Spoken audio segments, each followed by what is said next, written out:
এই যে ম্যাডাম শুনছেন, আপনি কি আপনার ওড়নাটা খুলবেন নাকি আমি নিজেই খুলে নেব?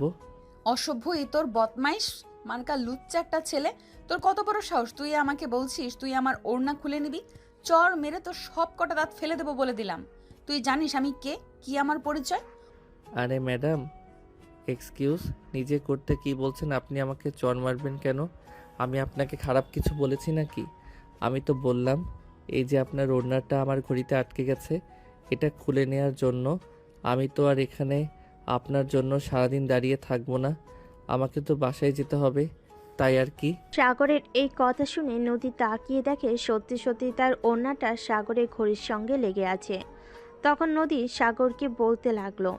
ও সরি, আমি আসলে বুঝতে পারিনি আর খেয়ালও করিনি। প্লিজ এইবারের মতো আমাকে ক্ষমা করে দিন। ঠিক আছে, আমি নিজেই এটা ছাড়িয়ে নিচ্ছি।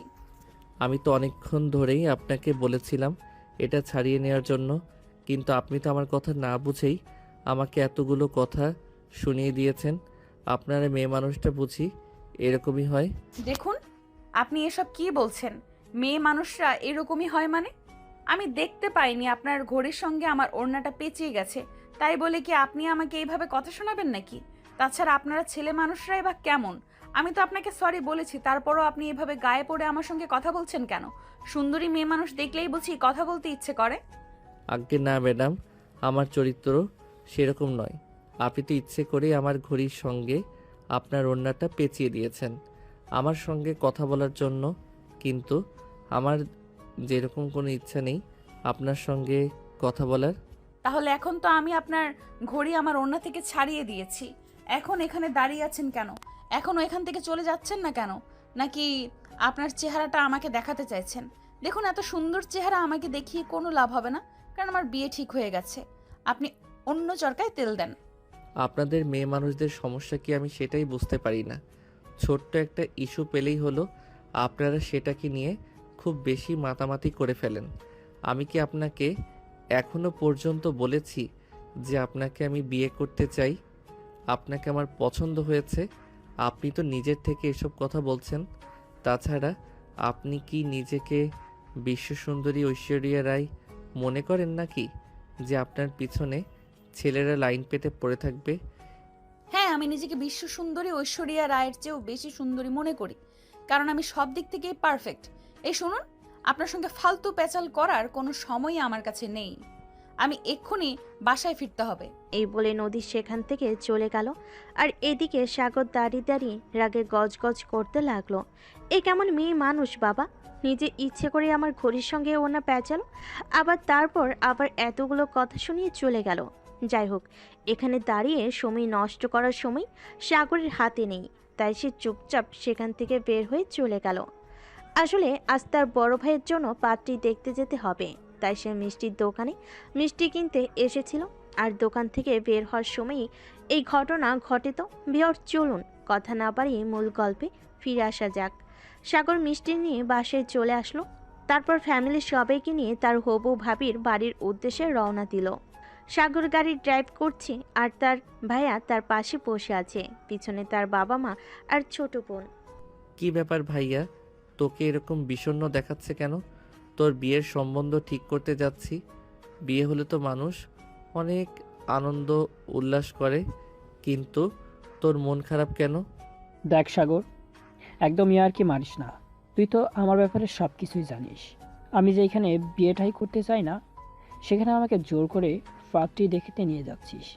আমি বুঝতে পারি না বাবা মার কি হয়েছে। আমি তাদেরকে খুলে বলার পরও তারা এটা মেনে নিল না। দেখ ভাইয়া, বাবা মা কখনো খারাপ কিছু চায় না। বাবা মা সবসময় চায় সন্তানের ভালো কিছু হোক।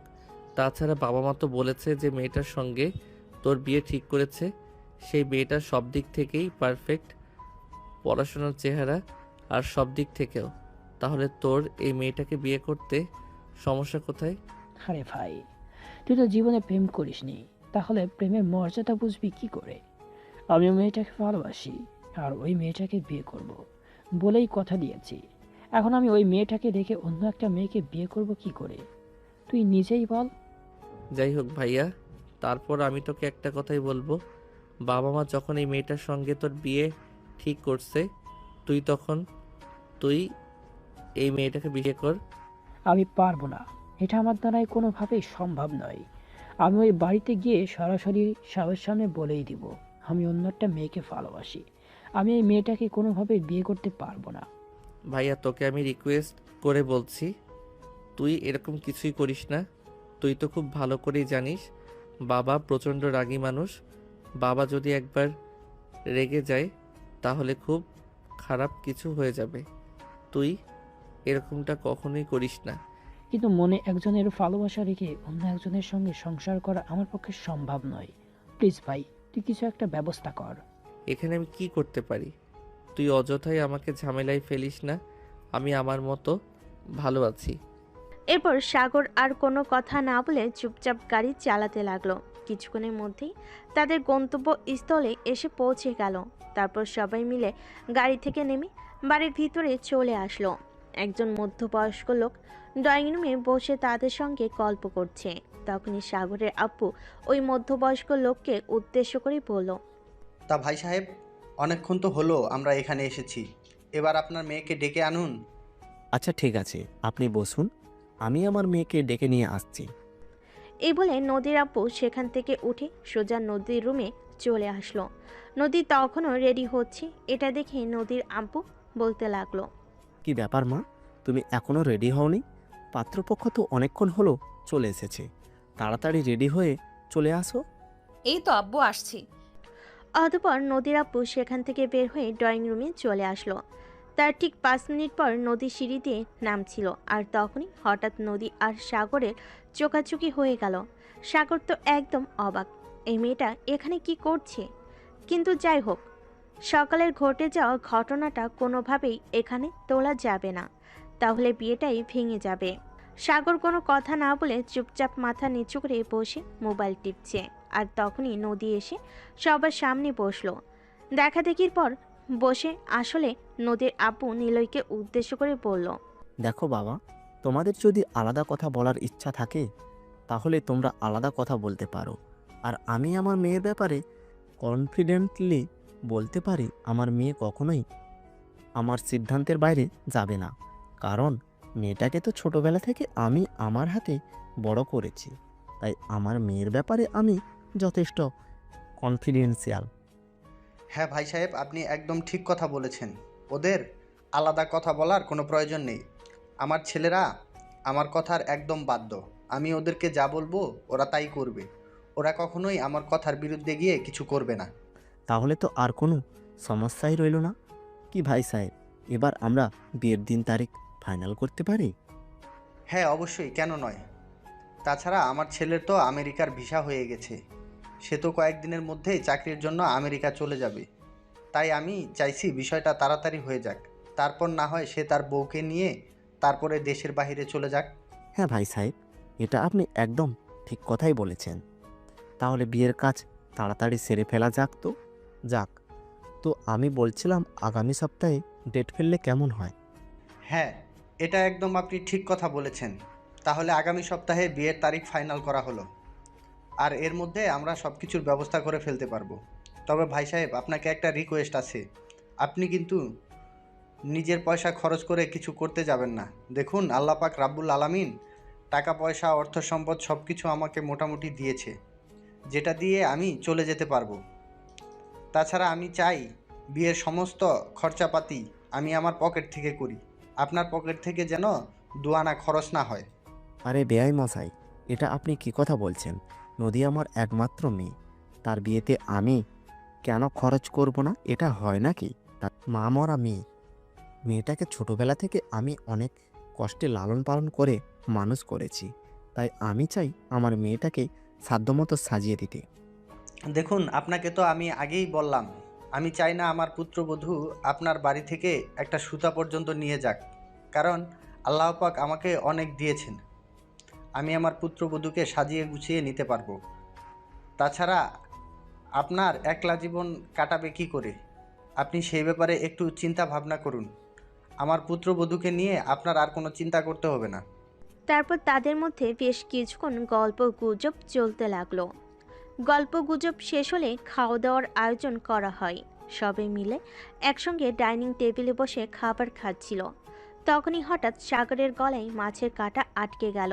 আর তখনই নদীর আপু সাগরকে বলতে লাগলো, বাবা, তুমি একটা কাজ করো, ওইদিকে বেসিন আছে, ওখানে গিয়ে তুমি তোমার গলার কাঁটাটা বের করার চেষ্টা করো। আচ্ছা আঙ্কেল, ঠিক আছে, আমি দেখছি। এই বলে সাগর খাবার টেবিলে উঠে বেসিনের কাছে চলে আসলো আর কুলি করতে লাগলো গলার কাঁটা বের করার জন্য। তখনই নদী সেখানে এসে দাঁড়ালো। সাগরের কানের কাছে মুখ নিয়ে বলতে লাগলো, এই ছেলে, তুমি এখানে কি করতে এসেছো? সেম প্রশ্নটা যদি আমি আপনাকে করি তাহলে কি উত্তর দেবেন? আমি না হয় আমার ভাইয়ের বিয়ের সম্বন্ধে করতে এসেছি, কিন্তু আপনি? তোমার সাহস দেখে আমি অবাক না হয়ে পারছি না। আমার বাড়িতে এসে তুমি আমাকে প্রশ্ন করছো বাড়িতে আমি কি করছি। এটা আমার বাড়ি, বুঝতে পেরেছো? সেটা তো আমিই দেখতে পাচ্ছি, আর আপনিও তো দেখতে পাচ্ছেন। আপনার যে ছেলেটার সঙ্গে বিয়ে হচ্ছে আমি তার একমাত্র আদরের ছোট ভাই। তো আমাকে এসব প্রশ্ন করা থেকে বিরত থাকলে সবচাইতে বেশি খুশি হব। আর হ্যাঁ, একটা কথা আপনাকে বলে দেই, আমাদের বাড়ির পুত্রবধূ হতে যাচ্ছেন, ভালো কথা। নিজের এসব দেমাগ কমিয়ে ফেলুন, কারণ এরকম অহংকারী মানুষদের আমরা খুব একটা পছন্দ করি না। আমরা চাই আমাদের বাড়িতে যে থাকবে সে আমাদের মতোই সহজ সরল আর সাধারণ কেউ হোক। কিন্তু আমি মোটেও সেরকম নই। আমি আমার মতোই। আমি কাউকে এতটাও প্রশ্রয় দিতে চাই না যে কেউ একজন মানুষ আমার মাথায় চড়ে বসুক। শুনুন, আপনি না বড্ড অহংকারী। আমার মনে হয় আপনি আমাদের বাড়িতে গিয়ে খুব বেশি দিন টিকতে পারবেন না, কারণ আমাদের বাড়িতে আবার অহংকারী মানুষদের খুব একটা পছন্দ করা হয় না। সেটা তো আপনি জানতেনই। সকালে যখন আপনার সঙ্গে দেখা হলো, কথা হলো, আপনি তো তখন এটা বুঝতে পেরেছিলেন। তাহলে এতক্ষণ যখন নিচে কথাবার্তা চললো তখন আপনি কিছু বললেন না কেন? আপনার কি মাথা খারাপ নাকি যে আমি এখানে কিছু বলতে যাব? কারণ আমি আমার ফ্যামিলির সবাই আমার আব্বুকে খুব ভয় পাই। আব্বুর কথা বলার উপরে কারোর কথা বলার কোনো সাহস নেই।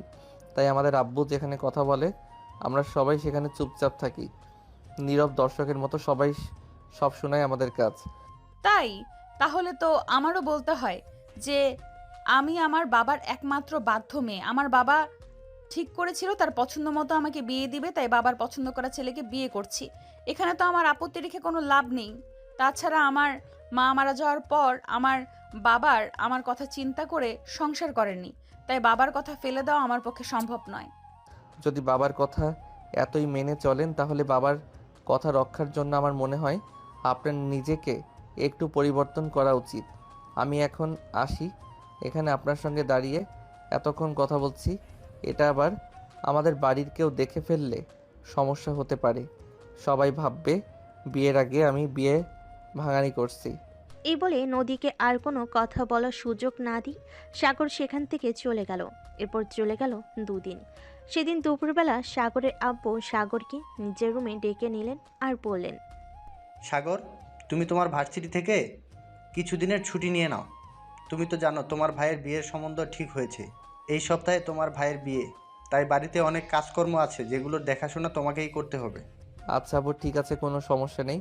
আমি সব কিছু সামলে নিতে পারবো, তোমার চিন্তার কোনো কারণ নেই। তাছাড়া আমার বন্ধু বান্ধবরা তো আছে, ওদেরকে নিয়ে আমি সব কিছু ঠিক সামলে নেব। হ্যাঁ, সেটা ঠিক আছে। আরেকটা কথা, তুমি কিন্তু তোমার সব বন্ধু বান্ধবকে আমার পক্ষ থেকে দাওয়াত দিয়ে দিবে। হাজার হোক আমার বড় ছেলের বিয়ে বলে কথা, আমি চাই বিয়েতে সবাই আনন্দ করুক। হ্যাঁ আব্বু, এটা তুমি একদম ঠিক কথাই বলেছ।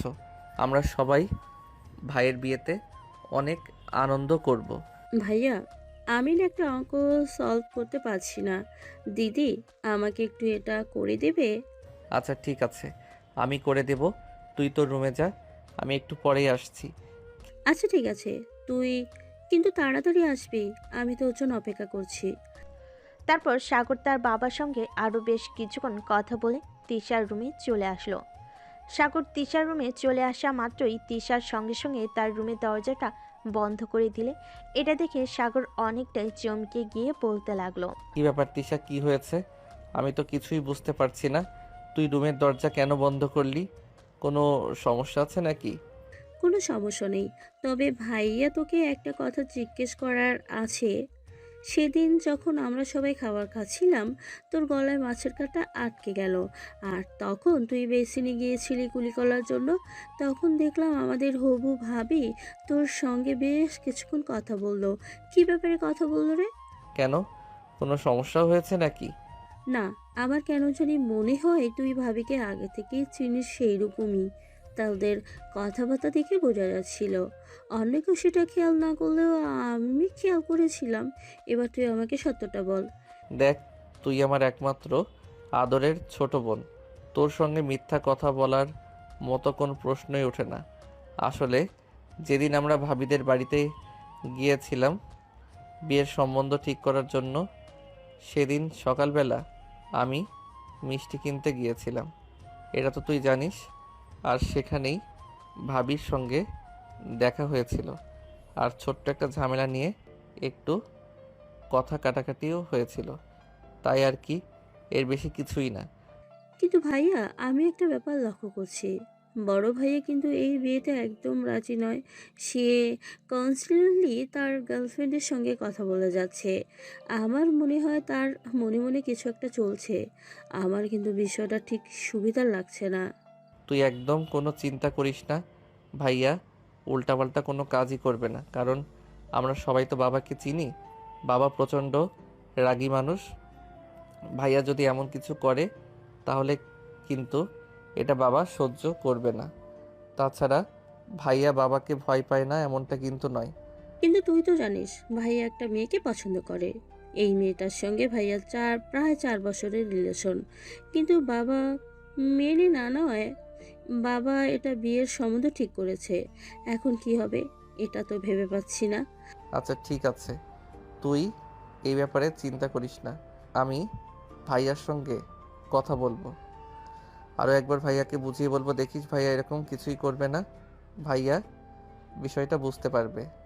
আচ্ছা ঠিক আছে, কিন্তু তারপরও আমার খুব ভয় লাগছে।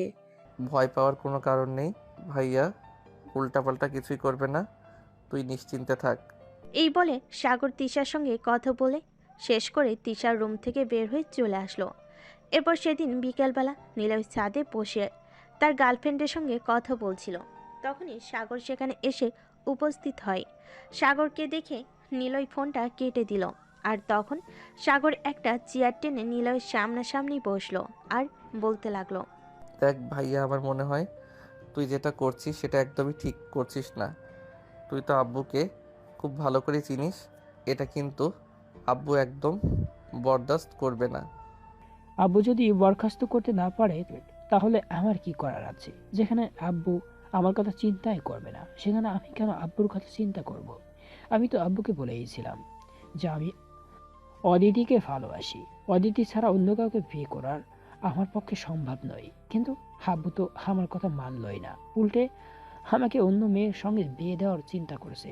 দেখ, বিয়ের সম্বন্ধ ঠিক করার আগে তোর আব্বুকে আরও ভালো করে বুঝিয়ে বলা দরকার ছিল, কিন্তু এখন যখন সব কিছু ঠিক হয়ে গেছে, তাই আমি তোকে রিকোয়েস্ট করে বলছি তুই এরকম করিস না। ভাইয়া প্লিজ, তোকে রিকোয়েস্ট করে বলছি, তুই অদিতির সঙ্গে কথা বলা বন্ধ করে দে।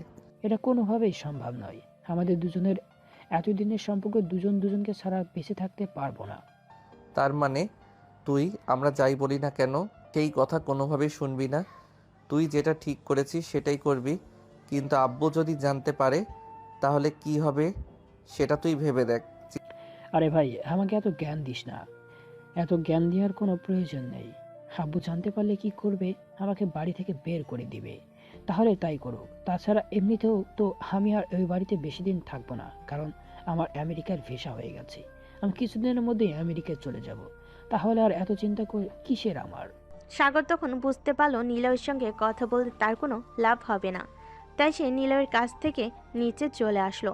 তখনই তিশা তার পথ আগলে দাঁড়ালো আর বলতে লাগলো, কিরে ভাইয়া, তোকে বলছিলাম না বড় ভাই মনে মনে কিছু একটা ভাবছে? বড় ভাইয়াকে এটা থেকে আটকানো উচিত। আব্বু এগুলো একদম বরখাস্ত করবে না। আব্বু কিন্তু এগুলো শুনতে পেলে প্রচণ্ড রেগে যাবে। চিন্তা করিস না, আমি আম্মুর সঙ্গে কথা বলে দেখি কিছু করা যায় কি না।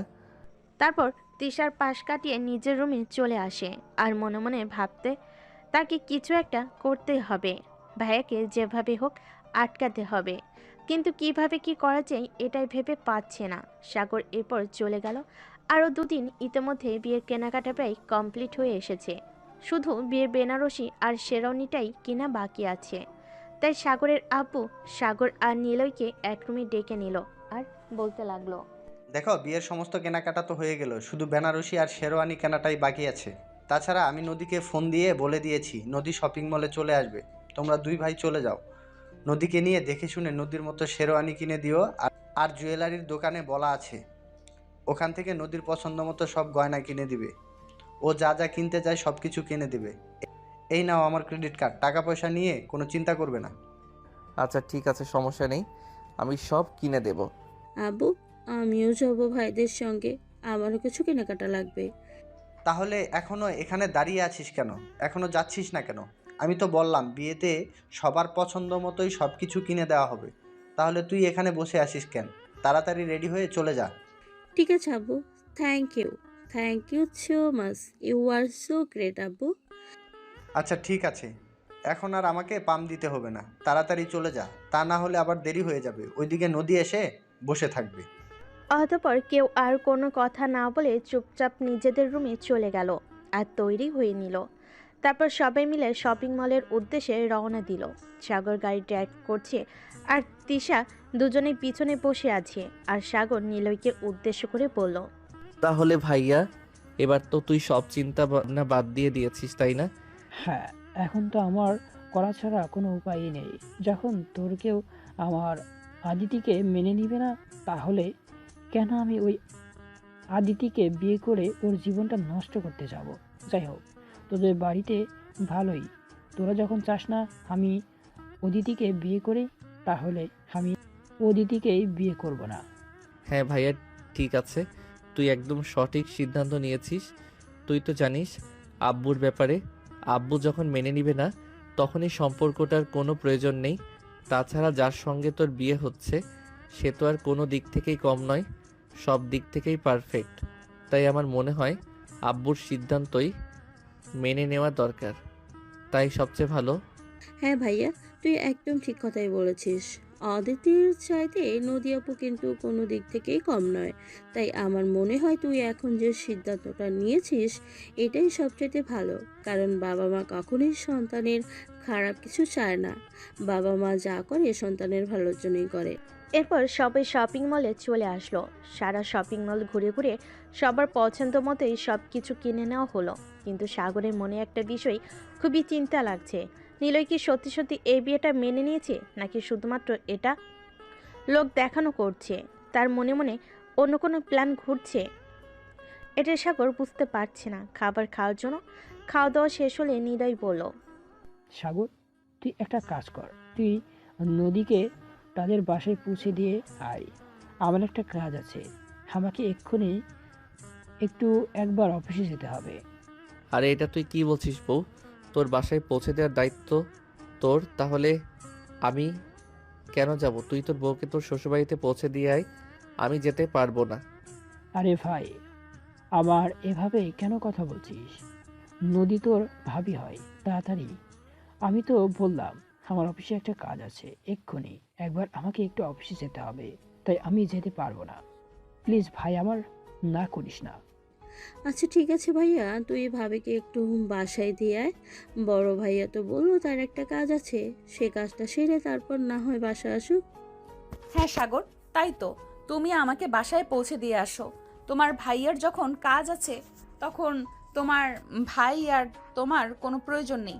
তাছাড়া বিয়ের পরে তো আমার সব কাজ তোমার ভাইকেই করে দিতে হবে। এখন না হয় তুমি একটু করো, তাতে সমস্যা কি? সাগর তখন কোনো উপায়ান্তর না পেয়ে নদীকে তার বাসায় পৌঁছে দেওয়ার দায়িত্ব নিল আর গাড়িতে উঠে বসলো।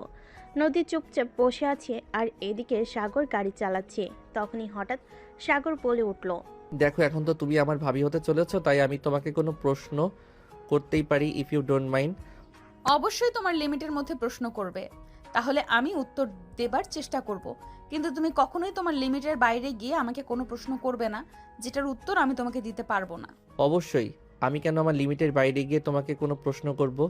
আমি আমার লিমিটের মধ্যেই তোমাকে প্রশ্ন করব। আচ্ছা, তুমি আমায় ছোট্ট করে একটা কথা বলো, তুমি কি কখনো কাউকে ভালোবেসেছো? ভালোবাসা আর আমি, প্রেম ভালোবাসা কখনোই আমার জীবনে সেভাবে আসেনি। আর প্রেম করার মতো সময়টাও আমি পাইনি। যতদিন পড়াশোনা করেছি ততদিন শুধু পড়াশোনা নিয়ে ব্যস্ত থেকেছি। আর এখন তো জানো, ছোট একটা চাকরি করছি, অফিসে প্রচুর কাজের চাপ। তাই প্রেম করার মতো সময় তো আমার কখনোই হয়ে ওঠেনি। ও আচ্ছা, তাহলে তো ভালোই। তাহলে তো বলাই চলে যে আমার ভাইয়া বিয়ের পর একটা ইনটেক জিনিস পাবে।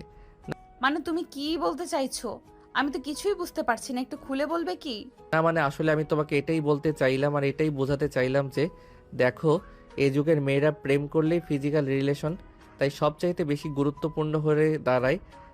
ছেলেরা এরকম মেয়েদেরকে ফোর্স করতে থাকে যে ফিজিক্যাল রিলেশন না করলে ওদের সঙ্গে আর ছেলেরা রিলেশন কন্টিনিউ করবে না। তখন মেয়েরা বাধ্য হয়ে ফিজিক্যাল রিলেশন করে। আর তুমি যখন কখনো প্রেমই করনি, তাহলে তো এসব নিয়ে চিন্তা নেই। হ্যাঁ, সেটা তুমি একদম ঠিক কথাই বলেছো। এই যুগে প্রেম করতে হলে ফিজিক্যাল রিলেশনটাই সবার আগে। কারণ এই যুগের ছেলেরা তো আবার মেয়েদের শরীর ছাড়া কিছু বোঝে না। হ্যাঁ সেটাই, কিন্তু আমি এটাই বুঝতে পারি না ছেলেরা মেয়েদের শরীরে কী পায়। তাছাড়া যে মেয়েটার প্রতি তারা আসক্ত, সেই মেয়েটাকে বিয়ে করে নিলেই তো পারে, কিন্তু বিয়ের আগে এসব করে কেন মেয়েটাকে কলঙ্কিত করে? এখানে শুধু ছেলেদের দোষ দিলে ভুল হবে, কারণ এতে মেয়েদেরও দোষ আছে। একটা মেয়ে যদি ছেলেকে ক্রস হয় না রে, তাহলে ছেলেটা কখনোই মেয়েটার এত কাছে আসতে পারে না। আচ্ছা বাদ দাও সেসব কথা। এই যে আমরা তোমার বাসার সামনে চলে এসেছি, এখন তুমি বাসায় যাও, আমিও আমার বাসায় চলে যাই। আচ্ছা ঠিক আছে, কিন্তু এইভাবে বাসার সামনে এসে চলে যাওয়াটা ঠিক হলো না। অন্তত এক কাপ চা খেয়ে যেতে পারতে। না সেটা আর প্রয়োজন নেই, কিছুদিন পর তো এমনিতেই কয়দিন পর পর তোমাদের বাড়িতে আসতে হবে, তখন তো চা বিস্কিট সবই খেতে হবে। তাহলে এখন আর কেন খরচা করাবো? ভালো থেকো, আসি তাহলে, আল্লাহ হাফেজ। এই বলে সাগর নদীকে নামিয়ে দিয়ে তারপর বাসায় চলে আসলো। এরপর কেটে গেল আরও 2 দিন। ইতিমধ্যে গায়ে হলুদ আর মেহেদি পর্ব শেষ হয়ে গেছে। আজ বিয়ের দিন। বাড়িতে সবাই অনেক আনন্দ করছে, সবাই যার যার মতো করে সাজুগুজু করছে। এদিকে ঝামেলাটা বেঁধে গেল বরযাত্রী নিয়ে বের হওয়ার সময়। তিশা এসে তার বাবাকে জানালো, বাবা, ভাইয়া কোথায়? ভাইয়াকে কোথাও খুঁজে পাচ্ছি না। সেই অনেকক্ষণ হলো শেরওয়ানিটা ভাইয়ার এই রুমে রেখে এসেছি, কিন্তু ভাইয়াকে কোথাও খুঁজে পাওয়া যাচ্ছে না। শেরওয়ানিটা বিছানার উপরই পড়ে আছে। কি বলছিস তুই? তোর মাথা ঠিক আছে তো? এইসব পাগলের মতো কথা বলছিস কেন? হয়তো বাসায় কোথাও আছে, তাড়াতাড়ি খুঁজে দেখ। আব্বু, আমার মাথা একদম ঠিক আছে। আমি সারা বাড়িতে খুঁজে দেখছি, ছাদেও দেখেছি, বাগানেও দেখেছি, কিন্তু কোথাও ভাইয়াকে খুঁজে পাওয়া যাচ্ছে না। ভাইয়ার নাম্বারে অনেকবার কল দিয়েছি, কিন্তু ফোন সুইচ অফ বলছে। আমি কিছুই ভেবে পাচ্ছি না ভাইয়া কোথায় গেছে। তুমি একবার আসো না আমার সঙ্গে, দেখবে। আচ্ছা ঠিক আছে, চল আমার সঙ্গে। এই বলে সাগরের আব্বু আর তিশা সারা বাড়ি তন্ন তন্ন করে খুঁজলো, কোথাও বাদ রাখলো না, কিন্তু নিলয়কে কোথাও খুঁজে পেল না। তখনই সাগরের আব্বু সাগরকে ডাকতে লাগলো। এই সাগর, সাগর, কোথায় তুই?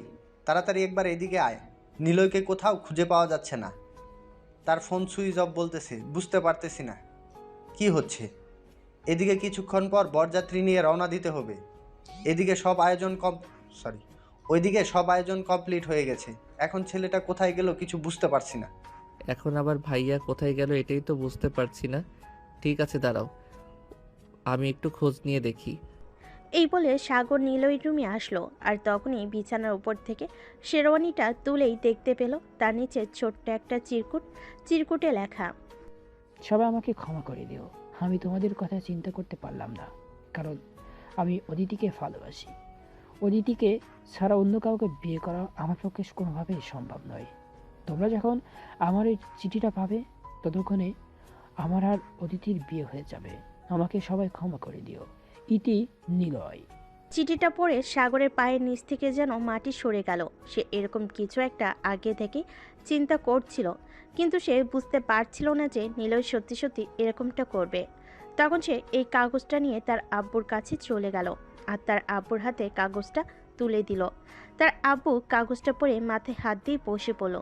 তিনি এখন কি করবেন, কারণ জীবনে কখনো এমন পরিস্থিতিতে ওনাকে পড়তে হয়নি। উনি যেটা বলেছেন সেটাই করেছেন, কিন্তু নিজের ছেলে এভাবে কথার অবাধ্য হবে, এটা তিনি কোনোদিনও কল্পনা করতে পারেননি। যাই হোক, তিনি তখন হঠাৎ করেই সাগরকে ডেকে পাঠালেন। দেখো সাগর, যেটা হওয়ার হয়ে গেছে, এটা নিয়ে আমি আর কোনো চিন্তা করি না।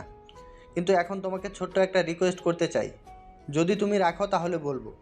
আব্বু, জীবনে কখনো এমন হয়নি যে আমি তোমার কথার অবাধ্য হয়েছি। আমি অবশ্যই তোমার কথা রাখার চেষ্টা করব। যদি এরকমটাই হয় তাহলে আমি তোমাকে একটা রিকোয়েস্ট করব, তুমি নদীকে বিয়ে করো। কারণ কি জানো, আমি খুব ভালো করেই জানি একটা মেয়ে ঠিক হওয়া বিয়ে যখন ভেঙে যায় তখন মেয়েটির মানসিক অবস্থা কেমন হয়। তাছাড়া তুমি তো খুব ভালো করেই জানো আজ নদীদের বাড়িতে কতগুলো মেহমান আছে। সবার সামনে যদি নদীকে অপমানিত হতে হয় তাহলে হয়তো নদীর মরে যাওয়া ছাড়া আর কোনো উপায় থাকবে না। কিন্তু আমি চাই না এরকমটা হোক। কিন্তু আব্বু, নদী কোনোভাবেই আমাকে মেনে নিতে পারবে না, কারণ তার বিয়ে ঠিক হয়েছিল আমার বড় ভাইয়ের সঙ্গে। সে পছন্দ করেছিল আমার বড় ভাইকে, আর সেখানে সে আমাকে স্বামী হিসেবে আমার মনে হয় না কোনোদিনও মেনে নিবে। নদী মেনে নেবে কি নিবে না সেটা তুমি আমার উপরে ছেড়ে দাও। অন্যদিকে মেনে নিতেই হবে, এছাড়া নদীর সামনে আর কোনো পথ খোলা নেই। কারণ একটা কথা তুমি খুব ভালো করে চিন্তা করে দেখো, শুধু নদী আর নদীর বাবাই জানে যে তোমার বড় ভাইয়ের সঙ্গে নদীর বিয়ে ঠিক হয়েছিল। এছাড়া কিন্তু অন্য কেউ জানে না এটা। তাই তোমার সঙ্গে বিয়ে হলে সেটা শুধু নদী আর নদীর বাবাই জানবে। অন্য কেউ জানবে যে পাত্রের সঙ্গে বিয়ে ঠিক হয়েছিল সেই পাত্রের সঙ্গেই বিয়ে হচ্ছে। কিন্তু আপু, আমার মনে হয় না এটা ঠিক হচ্ছে। কারণ ছোট ভাইয়া সবেমাত্র অনার্স ফাইনাল ইয়ারে পড়াশোনা করছে, এখনও পড়াশোনা শেষ হয়নি। তাছাড়া তার ইচ্ছা অনিচ্ছারও একটা ব্যাপার আছে। তোমাদের ইচ্ছা অনিচ্ছার কাছে যদি আমাকে অপমানিত হতে হয় তো আমি এইটা ভেবে নিব যে আমি তোমাদের জন্ম দিয়ে খুব বিশাল বড় একটা ভুল করে ফেলেছি, যে তোমাদের ব্যাপারে ছোট্ট একটু সিদ্ধান্ত নেওয়ার অধিকার আমার নেই। কথাটা এতটাই অসহায়ভাবে বলল যে সাগর আর না করতে পারল না। তাই সাগর তার আব্বুকে বলল, আচ্ছা ঠিক আছে, তুমি যেটা ভালো মনে করো সেটাই হবে। ভাইয়া, তুই যা বলছিস ভেবে বলছিস তো? আমার মনে হয় তুই হুট করে কিছু বলে ফেলেছিস। আমি তোকে রিকোয়েস্ট করে বলছি, প্লিজ একটু চিন্তা ভাবনা করে পুরোটা জীবনের ব্যাপার এটা। জীবনটা পুতুল খেলা নয় যে আজ খেললাম কাল ফেলে দিলাম। দেখো ভাইয়া, ওদিকে ভালোবাসে তাই সে বাড়ি ছেড়ে চলে গেছে, কিন্তু আমার লাইফে সেরকম নেই। তাছাড়া আমার কাছে নিজের পছন্দের চাইতে বাবার সম্মানটা অনেক বেশি। কারণ তুই খুব ভালো করে জানিস বাবাকে আমি কতটা ভালোবাসি। তাই আব্বুর সম্মানের কথা চিন্তা করাটা আমার জন্য জরুরি। ঠিক আছে, তাহলে তাই হোক। কারণ দিন শেষে আমিও তো একটা মেয়ে। আমার যদি এভাবে বিয়েটা ভেঙে যেত তাহলে আমি অনেক কষ্ট পেতাম। তাই আমি চাই না আমার সামনে অন্য একটা মেয়ে কষ্ট পাক। অতঃপর সবাই মিলে নিলয়ের জায়গায় সাগরকে বর সাজিয়ে নদীদের বাড়িতে নিয়ে যাওয়া হলো। আর তারপর কাজী সাহেবকে সবকিছু বুঝিয়ে বলে, নদীর আব্বুকে সবকিছু বুঝিয়ে বলে সাগরের সাথে নদীর কাছে গোপন রাখতে বলা হলো।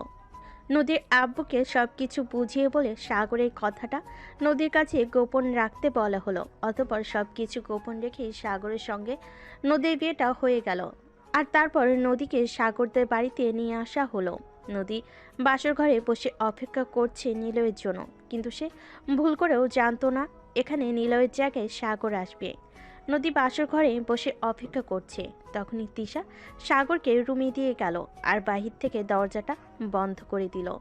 সাগর রুমে এসে পাগড়িটা রেখে আলমারি থেকে পাঞ্জাবি বের করে সেটা নিয়ে ওয়াশরুমে চলে গেল। নদী তখনও তার দিকে ফিরে তাকায়নি। সাগর শেরওয়ানিটা খুলে একটা পাঞ্জাবি পরে নদীর পাশে এসে বসলো। তখনই সেই নদীকে বলতে লাগলো, আই এম সরি নদী, সব কিছুর জন্য সরি, কিন্তু এটা করা ছাড়া অন্য কোনো উপায় ছিল না। আমি চাইনি তোমাকে এবং তোমার বাবাকে সমাজের মানুষের সামনে অপমানিত হতে হোক। কথাটা শুনে নদী চোখ তুলে তাকালো সাগরের দিকে। আর বাসর ঘরে নিলয়ের জায়গায় সাগরকে দেখতে পেয়ে সে একদম চিৎকার করে উঠল। কি ব্যাপার সাগর, তুমি এখানে বড় ভাইয়ের বাসর ঘরে আসতে তোমার একটুও লজ্জা করছে না? সরি নদী, তুমি আমাকে ভুল বুঝতেছো, সেরকম কিছুই না। তোমার আমার সঙ্গে বিয়ে হয়েছে, তুমি প্লিজ মাথাটা ঠান্ডা করো আর আমাকে বিষয়টা বুঝিয়ে বলতে দাও। তুমি আমাকে কি বুঝিয়ে বলবে, আমি তো সেটাই ভেবে পাচ্ছি না। কিন্তু তুমি এখানে কি করছো? এখানে তো তোমার ভাইয়ের থাকার কথা। তোমার ভাইয়া কোথায়? তোমার ভাইয়াকে এখনই ডেকে নিয়ে আসো। ভাইয়া এখানে নেই, আর ভাইয়া এখানে আসবেও না। তুই প্লিজ তোমার মাথাটা ঠান্ডা করো, আর আমি তোমাকে যেটা বলতে চাইছি সেটা বলতে দাও। মানে তুমি কি বলছো? তোমার ভাইয়া কোথায় বলো? তোমার ভাইয়া কি আমার সঙ্গে রাগ করেছে? তাহলে আমি তার রাগ ভাঙিয়ে এখানে নিয়ে আসব। বলো আমাকে। নদী ভাইয়া অন্য একটা মেয়েকে ভালোবাসতো, আর তাকে নিয়ে ভাইয়া পালিয়ে গেছে। প্লিজ তুই মাথাটা ঠান্ডা করো আর আমার কথা শোনো। মানে কি এসব এসেছে? যদি অন্য একটা মেয়েকেই পছন্দ করি, তাহলে অন্য মেয়েকেই ভালোবাসে, তাহলে আমার সঙ্গে এই বিয়ে বিয়ে নাটক করলো কেন? আমি কি নিজের ইচ্ছায় তাকে বিয়ে করতে বলেছিলাম, নাকি তোমার বাবাই তো তাকে নিয়ে আমাদের বাড়িতে গেল আমার সঙ্গে বিয়ে দেবে বলে? তাছাড়া আমিও অতটা ফেলনা নই যে কেউ ইচ্ছে করলেও আমার আবেগ অনুভূতি নিয়ে সে খেলবে। নদী, আমি সেটা জানি, আর আমার ফ্যামিলির সবাই সেটা বুঝতে পেরেছে বলেই কিন্তু তোমাকে আমার সঙ্গে বিয়ে দিয়েছে। তা না হলে কিন্তু আমি ভাইয়ার জায়গায় বর সেজে কখনোই তোমাদের বাড়িতে যেতাম না। তাছাড়া তুমি একটাবার চিন্তা করে দেখো, তোমার ভাইয়ার সঙ্গে বিয়ে ঠিক হয়েছে সেটা কিন্তু শুধু তুমি আর তোমার বাবা জানতে, অন্য কেউ জানতো না। তাই আমার বাবা এরকম পরিস্থিতিতে পড়ে তোমার বাবাকে সব কিছু বুঝিয়ে বলেছে, আর তোমার বাবা সেটা মেনে নিয়েছে। কিন্তু আমি এটা মানি না, কারণ আমার সঙ্গে বিশাল প্রতারণা করা হয়েছে। এটা আমি কোনোভাবেই মেনে নেব না। তাছাড়া আমি তোমার কথা কেন বিশ্বাস করব? ওকে ফাইন, ঠিক আছে, আমার কথা তোমাকে বিশ্বাস করতে হবে না। তুমি এখনই তোমার আব্বুকে ফোন দাও, তোমার আব্বু তোমাকে সব কিছু খুলে বলবে, তখন নিশ্চয়ই তুমি আমাকে আরও বিশ্বাস করতে পারবে না। তখন নদী আর এক মুহূর্ত দেরি না করে সঙ্গে সঙ্গে তার আব্বুর নাম্বারে ফোন দিল। আর তখন তার আব্বু তাকে সব কিছু খুলে বলে। সে কথাটা বিশ্বাস করলো, সেটা কোনোভাবেই মেনে নিতে পারছে না। জীবনে কোনোদিন প্রেম করিনি আমার সঙ্গে কেউ প্রতারণা করবে বলে, আর এখন কিনা আমাকে বিয়ে করতে এসে প্রতারণার শিকার হতে হলো। আমি মানি না এই বিয়ে, আর জীবনে বিয়ের কোনো প্রয়োজন নেই। তুমি আমাকে ডিভোর্স দিবে এবং তুমি কোনোভাবেই আমার সঙ্গে কোনো সম্পর্ক স্থাপনের চেষ্টা করবে না। আচ্ছা ঠিক আছে, আমি খুব ভালো করে জানি ভালোবাসা কখনোই কারোর কাছ থেকে জোর করে আদায় করা যায় না। তুমি যদি কোনোদিনও মনে করো যে আমি তোমাকে বিয়ে করে ভালো করেছি, আমি তোমার জন্য উপযুক্ত, আমি তোমার পাশে দাঁড়াতে পারি, সেই যোগ্যতাটা আমার আছে, তাহলে আমি তোমার কাছে ভালোবাসার দাবি নিয়ে আসব। কিন্তু তার আগে কখনোই ভালোবাসার দাবি নিয়ে তোমার সামনে দাঁড়াবো না, আর কখনো অধিকার আদায় করতে চাইবো না। এই বলে সাগর আলমারি থেকে একটা চাদর আর একটা বালিশ বের করে বেলকনিতে গিয়ে ঘুমিয়ে পড়লো। আর এইদিকে নদী সারা রাত বিছানায় বসে কান্না করলো। সকাল 7টার দিকে সাগর ঘুম থেকে উঠে দেখতে পেল নদী তখনও বিছানায় বসে বসে কান্না করছে। তখন সে নদীর পাশে গিয়ে বসলো আর নদীর মাথায় হাত রেখে বলল, দেখো প্লিজ, তুমি এভাবে কান্না করো না। তোমাকে একটা কথা বলতে চাই, প্লিজ আমার কথাটা রাখো। আব্বু অনেক আশা নিয়ে তোমাকে আমাদের বাড়ির বউ করে এনেছে, তাই আমি চাই না আব্বু আম্মু কোনো কষ্ট পাক। আমার সঙ্গে এত বড় একটা প্রতারণা করা হলো, আর এখন কিনা তুমি বলছো তুমি চাও না তোমার আব্বু আম্মু কোনো কষ্ট পাক? তাহলে তোমার আব্বু আম্মু কষ্ট না পাওয়ার জন্য আমি কি করতে পারি বলো? আমি চাই আমাদের মধ্যে যা হয়েছে বা যা হয়নি এ ব্যাপারে বাহিরের কেউ কিছু জানতে না পারুক। তুমি সবার সঙ্গে ভালোভাবে কথা বলো, সবার সঙ্গে ভালো আচরণ করো, যাতে কেউ বুঝতেই না পারে এখানে কিছু একটা ঝামেলা হয়েছে। মানে? মানেটা খুবই সিম্পল। তুমি সবাইকে তোমার ব্যবহার আচার আচরণে এটাই বোঝাবে যে ভাইয়াকে বিয়ে করতে না পেরেও তুমি ব্যতীত নও, বরং আমার সঙ্গে ভালোই আছো। আমি মিথ্যে অভিনয় করতে পারবো না। তাছাড়া আমি কখনোই কারোর সঙ্গে মিথ্যে কথা বলতে পারি না। আমাকে দিয়ে এইসব হবে না। প্লিজ নদী, আমার কাছে এটা আমার রিকোয়েস্ট। আমি কখনোই তোমার স্বাধীনতার ব্যাপারে হস্তক্ষেপ করব না। তুমি যেভাবে থাকতে চাও সেভাবেই থাকবে, তোমার যা করতে ইচ্ছা করে তুমি তাই করবে। আমার ফ্যামিলির মানুষ যদি সে ব্যাপারে তোমাকে বাধা প্রদান করে তাহলে আমি তোমাকে সহযোগিতা করব, কিন্তু প্লিজ আমার ফ্যামিলির মানুষগুলোকে কষ্ট পেতে দিও না। এরপর সাগর নদীকে আরো অনেক করে বুঝিয়ে বলল। আর তারপর নদী সেটা মেনে নিল আর সাগরকে বলল, আচ্ছা ঠিক আছে, আমি আপাতত তোমার কথা মেনে নিলাম। কিন্তু হ্যাঁ, এই কথাটা সত্য যে আমি কোনো দিনও কিন্তু তোমার সঙ্গে সংসার করব না। কারণ বিয়ের সংসার এগুলোর থেকে আমার মন একদম উঠে গেছে, শুধুমাত্র তোমার ভাইয়ের ব্যবহারে। তোমার ভাইয়া অন্য একটা মেয়েকে পছন্দ করে আর ভালোবাসে, সেটা যদি আমাকে বলতো তাহলে আমি যেইভাবেই পারি এই বিয়েটা ভেঙে দিতাম। কিন্তু এত বড় প্রতারণার শিকার আমাকে হতে হতো না। আচ্ছা ঠিক আছে, তাহলে এখন ঘুম থেকে উঠে ফ্রেশ হয়ে নাও। আলমারিতে তোমার জন্য কিছু শাড়ি রাখা আছে, ওগুলো থেকেই কোনো একটা শাড়ি পরে নাও।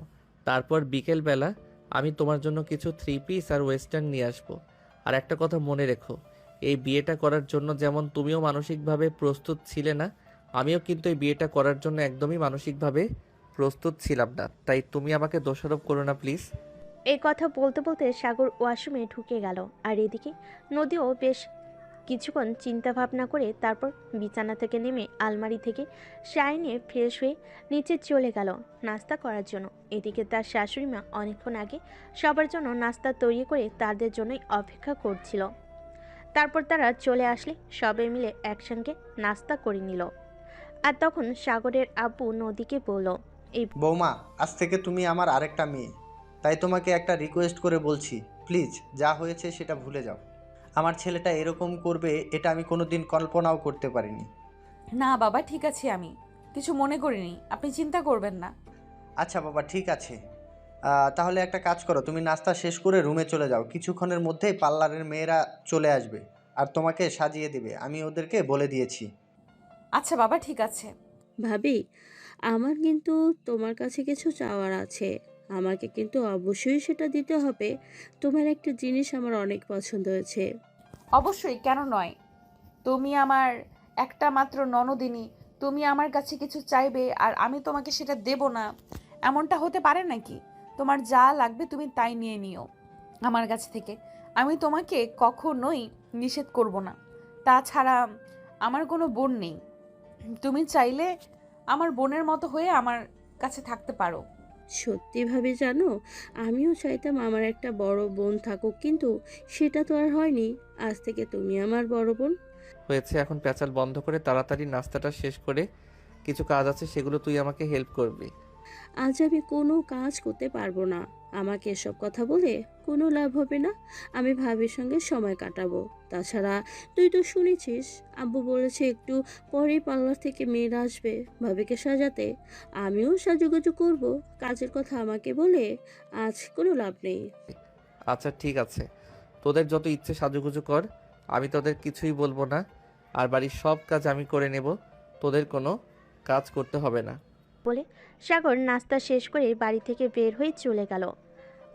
আসলে তার কিছু দরকারি কাজ আছে, ওগুলোই করতে হবে।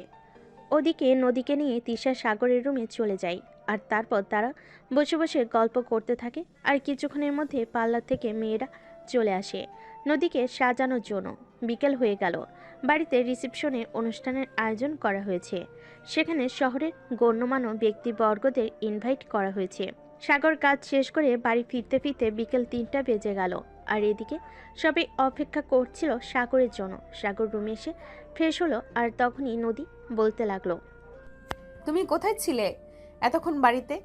সবাই সেই কখন থেকে তোমার জন্য অপেক্ষা করছে, কিন্তু তোমার বাড়িতে ফিরে আসার কোনো নামগন্ধ নেই। আসলে একটা কাজ পড়ে গেছিল। আমার একটা বন্ধু আমাদের বাড়িতে আসতে গিয়ে বাইক অ্যাক্সিডেন্ট করেছে, ওর পা ভেঙে গেছে। ওকে নিয়ে হসপিটালে গেছিলাম, তাই বাসায় ফিরে আসতে দেরি হলো। সেটা অন্তত আমাকে একবার ফোন দিয়ে জানানো উচিত ছিল, তাহলে হয়তো সবাই এত টেনশন করতো না, আর আমিও এত টেনশন করতাম না। I am so sorry. আসলে আমার খুব ভালো বন্ধু তো, ওর অ্যাক্সিডেন্টের খবর শুনে আমার মাথা ঠিক ছিল না। হসপিটালে ফর্মালিটি শেষ করে আসতে দেরি হয়ে গেল। ঠিক আছে, সমস্যা নেই, আমি এক্ষুনি রেডি হয়ে আসছি। এই বলে সাগর তাড়াহুড়ো করে রেডি হয়ে নিল। তারপর নদীকে নিয়ে রিসেপশনে চলে আসলো। সেখানে অনেক মেহমান উপস্থিত ছিল। তাদের সঙ্গে সময় কাটিয়ে নদীরও খুব ভালো লাগলো। তারপর দেখতে দেখতেই অনুষ্ঠান শেষ হয়ে গেল। আর রাত আনুমানিক 10টার দিকে সমস্ত মেহমান নিজেদের বাড়িতে চলে গেল। নদী ও সাগরকে নিয়ে রুমে চলে আসে। রুমে যে সাগর বিছানায় শুয়ে আছে, মোবাইল টিপাটিপি করছিল। আর নদী তখন কাপড় চোপড় চেঞ্জ করে আর রুমে আসে। ড্রেসিং টেবিলের আয়নার সামনে বসে চুলগুলো ঠিক করতে করতে বলল, কালকে তো ব্যালকনিতে ঘুমিয়েছো, আজ কোথায় ঘুমাবে? তুমি যখন তোমার সঙ্গে এক বিছানায় আমাকে ঘুমাতে দেবে না, তাহলে তো আমাকে বেলকনিতেই ঘুমাতে হবে, এছাড়া তো অন্য কোনো উপায় নেই। এমনিতেই ঝড় বৃষ্টির রাত, বাইরে দিয়ে ঘুমানোর দরকার নেই, খাটের একপাশে ঘুমিয়ে পড়ো। না, সেটার কোনো প্রয়োজন নেই। আমার আবার ঘুমের মধ্যে হাত পা ছোড়াছুড়ি করার অভ্যাস আছে।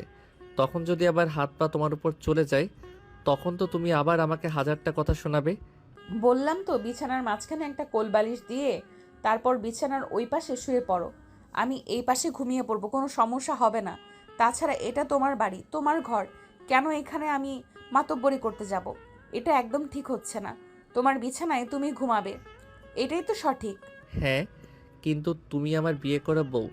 তোমার ভালো মন্দ দেখভাল করার দায়িত্ব আমার, তাই আমি তো তোমাকে খারাপ অবস্থায় রেখে আমি ভালো অবস্থায় থাকতে পারি না। বললাম তো এত কথা বলবে না। এত কথা বলা কিন্তু আমার একদমই পছন্দ লাগে না। তোমাকে যখন বলেছি তুমি এই বিছানার ওই পাশে ঘুমিয়ে পড়ো, তুমি এটাই করো। আমি আর কোনো কথা শুনতে চাই না। সাগর খুব ভালোভাবে বুঝতে পারলো এখন নদীর সঙ্গে কথা বলে নদী খুব ক্ষেপে যাবে, তাই সে নদীর সঙ্গে আর কোনো কথা না বলে চুপচাপ বিছানার এক পাশে ঘুমিয়ে পড়লো। এদিকে নদীও বিছানার অন্য পাশে শুয়ে ঘুমিয়ে পড়লো। এভাবে কাটছিল তাদের দিনগুলো। দেখতে দেখতে এক সপ্তাহ সময় কেটে গেল। সেদিন হঠাৎই নদী সাগরকে বলল, দেখো, তুমি খুব ভালো করেই জানতে আমি ছোট্ট একটা চাকরি করতাম। আমি চাই সেটা এখনো কন্টিনিউ করতে। হ্যাঁ, এটা তো খুব ভালো কথা। তাছাড়া আমি তো তোমাকে বলেছি আমি কখনোই তোমার স্বাধীনতায় হস্তক্ষেপ করব না। তোমার যেটা করতে মন চাইবে তুমি সেটাই করবে। আমি কখনোই কোনো ব্যাপারে তোমায় বাধা দেব না। হ্যাঁ, সেটা না হয় বুঝলাম, কিন্তু তোমার ফ্যামিলির মানুষজন ওরা কিভাবে নিবে আমি এটাই বুঝতে পারছি না। কারণ তোমার বাবার তো টাকা পয়সা মাশাল্লাহ কোনো দিক থেকেই কম নেই। তাদের বাড়ির বউ চাকরি করবে, এটি কি তারা মেনে নিতে পারবে? দেখো, আমি টাকা পয়সা নিয়ে চিন্তা করি না। তোমার পয়সা আমাকে কখনোই দিতে হবে না। আমার বাবার যা আছে আলহামদুলিল্লাহ।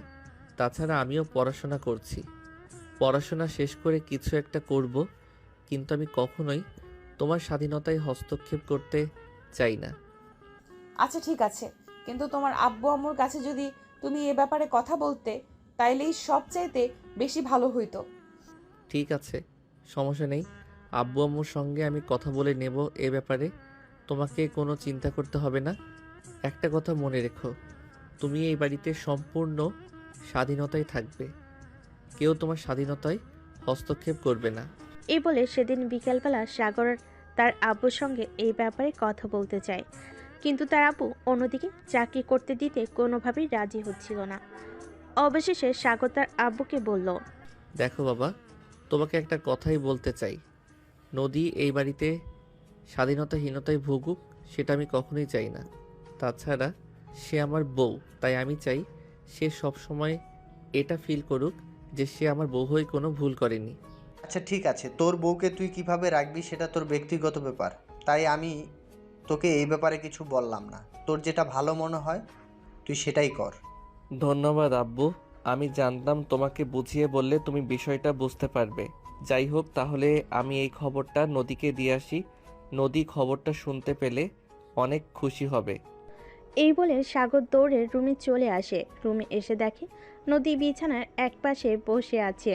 সাগর রুমে আসতে সে মনে মনে ভাবলো এই খবরটা নদীকে এভাবে দেওয়া যাবে না, তাই সে মুখটা অন্ধকার করে রুমে প্রবেশ করলো। এটা দেখে নদী বলল, দেখলে তো, আমি যেরকমটা ভেবেছিলাম সেরকমটাই হলো। তোমার আব্বু আম্মু কখনোই আমার বাইরে চাকরি করাটা অ্যালাউ করবে না। আরে না, আব্বু তো তোমাকে চাকরি করার পারমিশন দিয়েছে। আমি তো ভেবেছিলাম তুমি আমার মুখের অবস্থা দেখে কেমন রিয়াকশন করো সেটা দেখার জন্য। ও সত্যি বলছো তোমার আব্বু আমাকে চাকরি করার পারমিশন দিয়েছে? তুমি জানো আমার আজ কি খুশি লাগছে?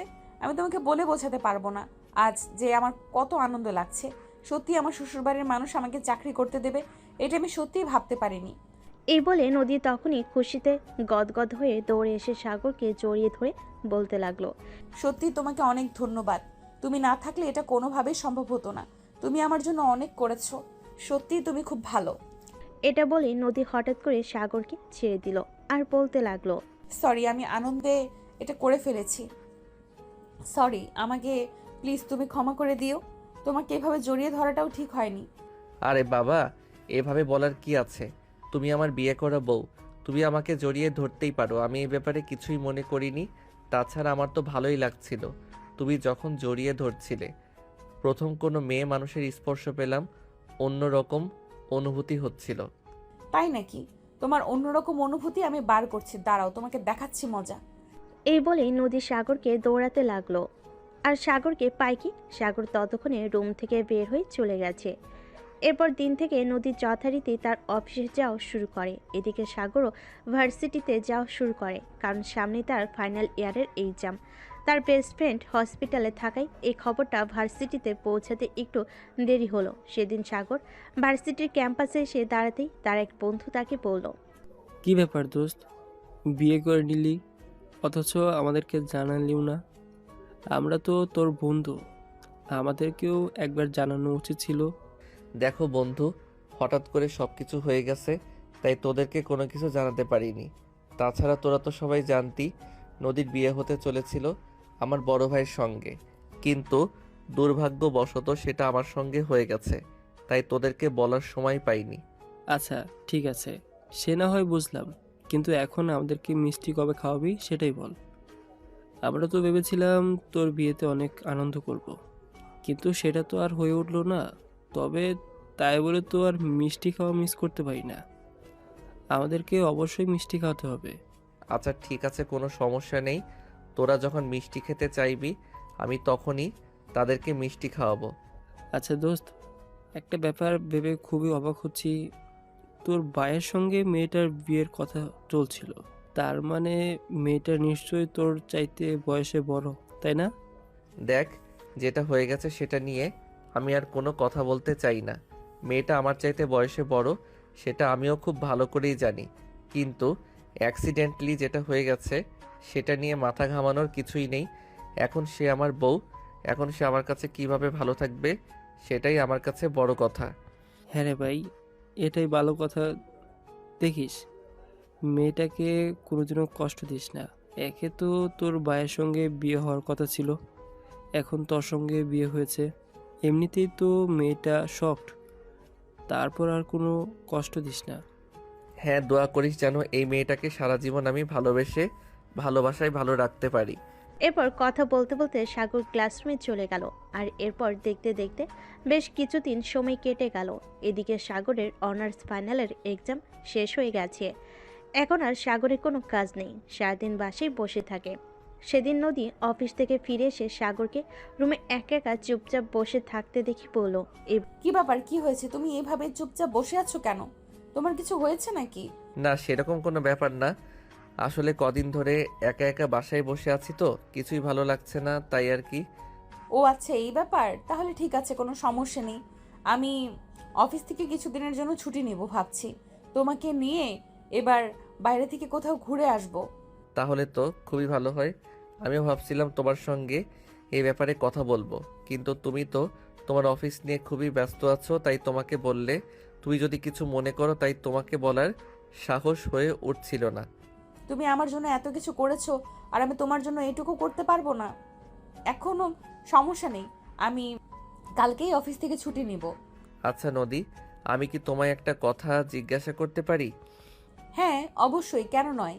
তুমি আমার জন্য এত কিছু করেছো, আর আমি তোমাকে ছোট্ট একটা কথার উত্তর দিতে পারবো না? বলো, তুমি আমার কাছ থেকে কি জানতে চাও? আচ্ছা নদী, তুমি কি এখনো আমাকে তোমার স্বামী হিসেবে মেনে নিতে পারোনি? না মানে দেখো, আমাদের বিয়ে হলো প্রায় 1 বছর হতে চললো, কিন্তু এখনো পর্যন্ত আমরা যে এখনো স্বামী স্ত্রী হতে পারি এটা শুধু আমরাই জানি, বাইরের কেউ জানে না।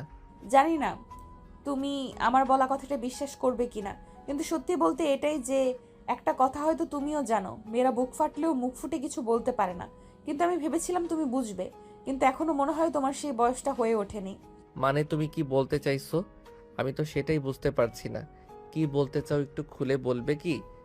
আমি তোমার সঙ্গে একই রুমে একই বিছানায় আছি আজ প্রায় 1 বছর হতে চললো, কিন্তু এখনো পর্যন্ত আমি তোমাকে দেখিনি তুমি নিজে থেকে আমাকে কাছে টেনে নেওয়ার চেষ্টা করেছো। আমি অনেকবার হতে চেষ্টা করেছি, কিন্তু কি বলবো, আমি তো মেয়ে মানুষ। আমি মেয়ে হয়ে কি করে একটা ছেলেকে নিজের কাছে টেনে নেই বলো? কিন্তু তুমি তো বলেছিলে তুমি আমাকে স্বামী হিসেবে মেনে নিতে পারবে না, তুমি আমার সঙ্গে সংসার করবে না। তাছাড়া আমি তোমাকে কথা দিয়েছিলাম আমি কখনোই তোমার স্বাধীনতায় হস্তক্ষেপ করব না। তুমি যেভাবে থাকতে চাইবে আমি তোমাকে ঠিক সেইভাবেই রাখবো। তাই তো আমি কখনোই তোমার কাছ থেকে অধিকার আদায়ের ব্যাপারে কোনো অগ্রাধিকার দেখাইনি। হ্যাঁ, তুমি সত্যিই পুরুষ হিসেবে ধন্য, যার জন্য তোমাকে সেলুট জানাই। তুমি একটা মেয়েকে কথা দিয়ে কথা রাখার জন্য কতটা চেষ্টা করেছো, সেটা সত্যিই প্রশংসনীয়। কিন্তু একজন স্বামী কিংবা একজন প্রেমিক পুরুষ হিসাবে তোমার কাছ থেকে আমি এটা কখনোই আশা করিনি। আমার কাছে নিজের শারীরিক চাহিদা মেটানোর চাইতে একজন মানুষকে দেওয়া কথা রক্ষা করাটা সবচাইতে বেশি জরুরি। আমি চাই তুমি সব সময় তোমার মতোই থাকো, তোমার যথেষ্ট ফ্রিডম থাকুক, কখনই তোমার স্বাধীনতায় হস্তক্ষেপ না করো। তুমি কি জানো ইতিমধ্যে আমার ফ্যামিলির মানুষজন কানাঘোষা শুরু করে দিয়েছে। তোমার আর আমার মধ্যে যদি ভালো কোনো সম্পর্কই থাকতো তাহলে হয়তো এতদিনে তারা ছোট্ট একটা সুখবর শুনতে পেত। কিন্তু আমি বরাবর তাদেরকে এটাই বলে এসেছি যে আমরা দুজন দুজনকে সময় দিচ্ছি, সময় হলে অবশ্যই সবাই খুশির খবর শুনতে পাবে। তুমি আমার জন্য তোমার ফ্যামিলির মানুষদেরকে এইভাবে মিথ্যে বলে যাচ্ছ দিনের পর দিন। সত্যি আমি ভাবতে পারি না একটা ছেলে কতটা ভালো হলে এমন কিছু করতে পারে। আমি ভালো নাকি খারাপ সেটা আমি জানি না, তবে আমি এটুকু জানি যে কাউকে দেওয়া কথা রক্ষা করা প্রত্যেকটা মানুষের দায়িত্ব এবং কর্তব্য। আমি তোমাকে কথা দিয়েছি আমি তোমাকে তোমার মতো রাখবো। তুমি যেভাবে থাকতে চাও ঠিক সেভাবেই রাখবো। আমি তো আমার কথার বরখেলাপ করতে পারি না। তুমি হয়তো আমাকে মেনে নিতে নাই পারো, কিন্তু আমি তোমাকে আমার স্ত্রী হিসেবে গ্রহণ করেছি। তোমার সব সুবিধা ও অসুবিধা দেখা আমার দায়িত্ব। তবে কি আমি এটাই মনে করব যে দায়িত্বের কাছে ভালোবাসা হেরে গেছে? কেন তুমি এরকমটা মনে করবে কেন? এরকমটা মনে করার তো কোনো কারণ আমি দেখতে পাচ্ছি না। ভালোবাসা ভালোবাসার জায়গায় আছে। তুমি আমাকে স্ত্রীর অধিকার দাওনি, তাতে কি হয়েছে? আমি কি তোমায় ভালোবাসি না?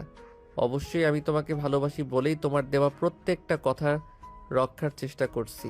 যদি তোমায় ভালো নাই বাসতাম তাহলে বাসর রাতেই তোমার কাছ থেকে জোর করে স্ত্রীর অধিকার আদায় করে নিতাম। কিন্তু আমি কি সেটা করেছি? হ্যাঁ, সেজন্যই তো বলি তুমি আমার দেখা আমার পৃথিবীতে সর্বশ্রেষ্ঠ পুরুষ। তোমার মতো মানুষ হয় না। সত্যি একটা মানুষ নিঃস্বার্থভাবে কাউকে এতটা ভালোবাসতে পারে আর এত কিছু করতে পারে, সেটা তোমাকে না দেখলে বুঝতেই পারতাম না। হ্যাঁ, তুমি একদম ঠিক ধরতে পেরেছো। আমার কাছে ভালোবাসা মানে ভালোবাসার মানুষ তার ভালো লাগা, ভালো থাকা। আমার কাছে ভালোবাসার মানে এই নয় জোর করে সব কিছু আদায় করে নেওয়া। আমার কাছে ভালোবাসার মানে শুধু শরীর নয়, আমার কাছে ভালোবাসা মানে হলো ভালোবাসার মানুষটা। ভালোবাসার মানুষটা যদি আমাকে ভালোবাসে আর আমি তার ভালোবাসাটা বুঝতে পারি, তাহলে সে নিজের থেকেই নিজের সব কিছু আমায় উজাড় করে দেবে। আমি কেন জোর করে তার কাছ থেকে কোনো কিছু আদায় করতে যাব? হ্যাঁ, একদম ঠিক। তোমার এই বিষয়টা বরাবরের মতো আমায় অবাক করেছে। আমরা দুজন একই রুমে একই বিছানায় আছি প্রায় 1 বছর যাবত। তুমি চাইলেই আমার ইচ্ছের বিরুদ্ধে গিয়ে আমার সঙ্গে শারীরিক সম্পর্ক করতে পারতে, কিন্তু তুমি কোনোদিনও আমার ইচ্ছের বিরুদ্ধে গিয়ে আমার হাত পর্যন্ত ধরোনি। বিয়ের পর সবাই কত আনন্দ করে বউকে নিয়ে হানিমুনে যায়, এই করে সেই করে, কিন্তু তুমি কোনোদিনও আমাকে জোর করে এটা বলোনি যে আজ ঘুরতে যাই। আমি তোমায় মাঝে মাঝেই বলেছি আমাকে রেস্টুরেন্টে নিয়ে যাও, আমাকে পার্কে নিয়ে যাও, আমাকে এখানে নিয়ে যাও, আমাকে ওখানে নিয়ে যাও। আমি বললে তুমি কোনোদিন না করনি, কিন্তু নিজে থেকে কোনোদিনও বলনি যে আমি তোমাকে নিয়ে এখানে যেতে চাই। কারণ আমি অধিকার খাটাতে চাইনি। অধিকার খাটানোর অধিকার আছে বলেই যে জোর করে সেটা প্রয়োগ করতে হবে এরকম কোনো সংবিধান আমার হাদিসে নেই। তাহলে যদি বলি আমি সারা জীবন তোমার হয়ে থাকতে চাই, তুমি কি তাড়িয়ে দেবে আমায়? কখনোই না, প্রশ্নই ওঠে না। বিয়ে হলো পবিত্র একটা বন্ধন, দিয়ে যখন হয়ে গেছে তখন তো আমাদের দুজনকে একসাথেই থাকতে হবে। আমি কেন তোমাকে তাড়িয়ে দেব? তুই ভালো নাই বাসতে পারো, আমি তো ভালোবেসেছি তোমায়। হয়তো এরকমটা হয়েছে যে আমার ভাইয়ের সঙ্গে তোমার বিয়ে হওয়ার কথা ছিল, কিন্তু দুর্ভাগ্যবশত আমার সঙ্গে তোমার বিয়েটা হয়ে গেছে। তাই বলে আমি কখনোই তোমায় অবহেলা করব না। তুমি আমার স্ত্রী, আমার কাছে পৃথিবীর সবচাইতে সেরা সুন্দরী এবং সর্বশ্রেষ্ঠ নারী। সত্যি সাগর, আমি তোমায় অনেক ভালোবাসি। আসলে চেনা নেই জানা নেই একটা ছেলের সঙ্গে আমার বিয়ে ঠিক হলো, তারপর সে আমাকে বিয়ে না করে অন্য একটা মানুষের সাথে পালিয়ে গেল, তারপর আবার তারই ছোট ভাইয়ের সঙ্গে আমার বিয়ে হলো। সবগুলো আমার কাছে কেমন যেন ঘোলাটে লাগছিল। আমি বুঝতে পারছিলাম না আমার কি করা উচিত। তাই হয়তো আমি ভুল করে তোমাকে অনেকটা কষ্ট দিয়ে ফেলেছি। প্লিজ আমাকে ক্ষমা করে দাও। দূর পাগলি, এভাবে বলতে হয় না। তোমার জায়গায় আমি থাকলেও হয়তো সেরকমটাই করতাম। তাছাড়া ভাইয়া যখন কাউকে কিছু না বলেই বাড়ি থেকে চলে যায় তখন আমারও খুব খারাপ লেগেছিল। তোমাকে আমি নিজের ইচ্ছায় বিয়ে করতে চাইনি। আমার বাবার সম্মান আমার কাছে সবচাইতে আগে ছিল। আমার বাবা তোমার বাবাকে কথা দিয়েছিল তোমাকে আমাদের বাড়ির বউ করে আনবে। বাবার কথা রক্ষা করতে গিয়ে আমাকে এটা করতে হয়েছে, কিন্তু তার মানে এই নয় যে আমি তোমায় ভালোবাসি না।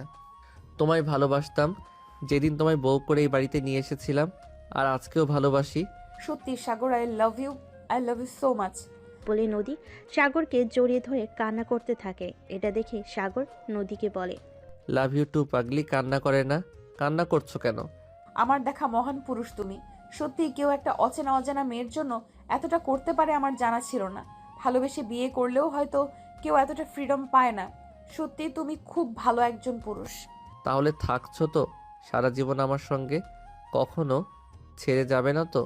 আমায় কখনো বিচ্ছেদের যন্ত্রণা দিবে না তো? কখনোই না, আমি তোমায় কখনোই কোনো কষ্ট দেব না। আমি আমার যতটা সম্ভব তোমাকে ভালো রাখার চেষ্টা করব, because I love you. Love you too. এই বলে সাগর নদীকে নিজের কাছে টেনে নিল। আর নদীও তখন নিজেকে আর আটকে রাখলো না, সাগরকে তার পরিপূর্ণ অধিকার দিল।